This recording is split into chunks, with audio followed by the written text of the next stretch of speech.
Yesterday, while he was on the campaign trail in Portadown, as part of our series of interviews with leaders of the main political parties ahead of next week's election. And he told me why that fight against the so-called Irish Sea border is front and centre of the TUV's campaign. Well, I think it's because it's at the forefront of the minds of anyone who cares about the future of the Union.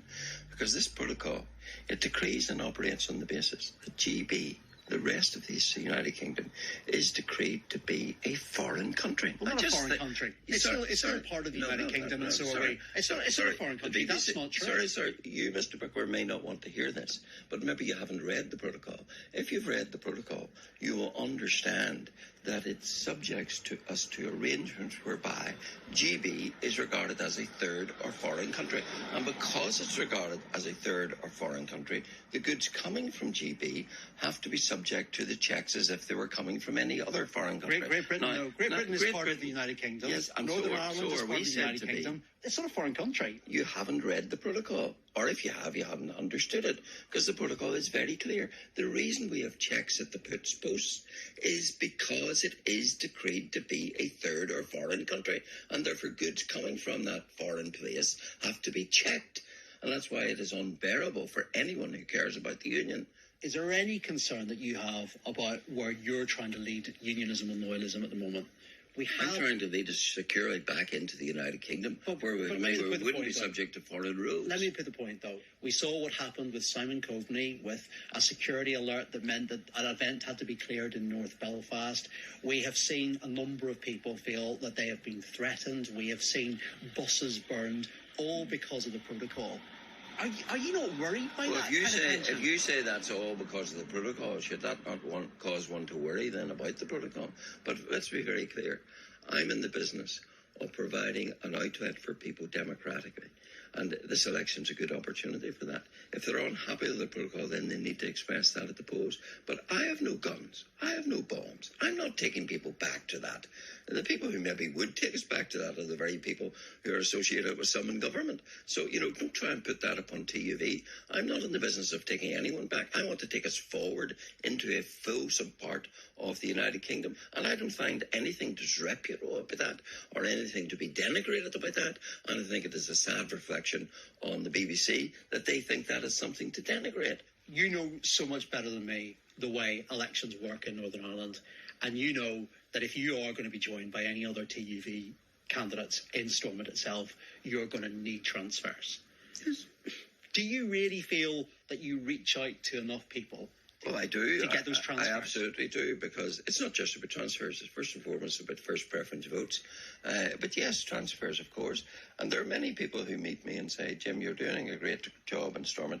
And my response to them is, well, if you think that, then vote for my candidates. There's no point in saying TV is doing a good job in Stormont, but not sending me any help. Don't get me wrong. Even your political opponents will say that at Stormont, you are somebody who makes their presence felt, who raises and addresses issues that sometimes might get left behind. But you're also a divisive figure. You're seen as a divisive figure. According to the BBC? No, you look at issues like Irish language, for example, which is very important. Well, let's take Irish language. You say, I have no objection to whoever wants to learn whatever language they want. But what I do object to is that when we have a health service starved of funds and an education service starved of funds, that Stormont has these priorities of wanting to spend £200 million a year on stroking the ego of Irish language activists. It's not ego, it's about identity. And you've stood here and talked to me about your importance of your identity as Britishness. There are people not far from here, and their first language is neither English nor Irish. Their first language is Polish or Lithuanian, and they have no rights, apparently. The point I'm making, though, is for a lot of people, that Irish language is very important to their identity. You are someone... And I'm not suppressing it. Let me finish the question, because you are someone who's talking about the importance of your British identity.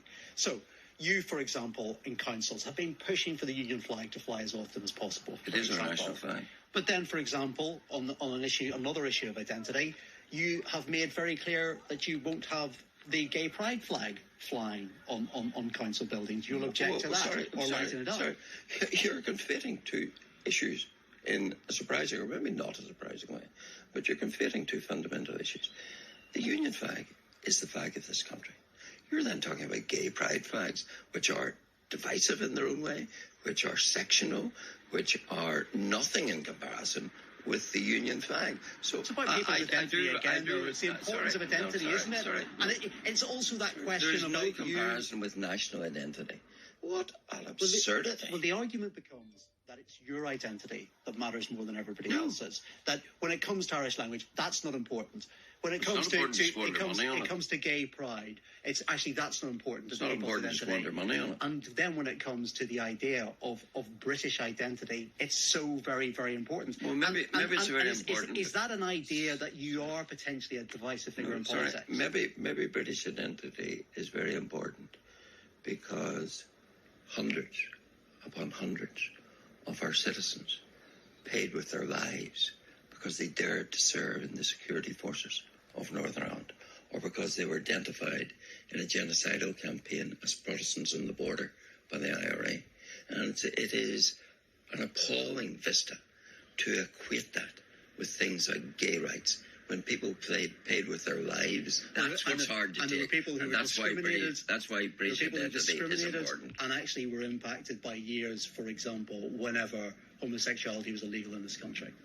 Well, I note the BBC's and your obsession with this issue, but I can tell you, on the doorsteps of this constituency and any other, what matters to people is the cost of living, our health service, the protocol, the instability of Stormont. The issues you're talking about may be very important to the politically inspired producers of the BBC and other elitists, but to ordinary folk who I'm interested in meeting and representing. They are very far down the pecking order. That is the TUV leader, Jim.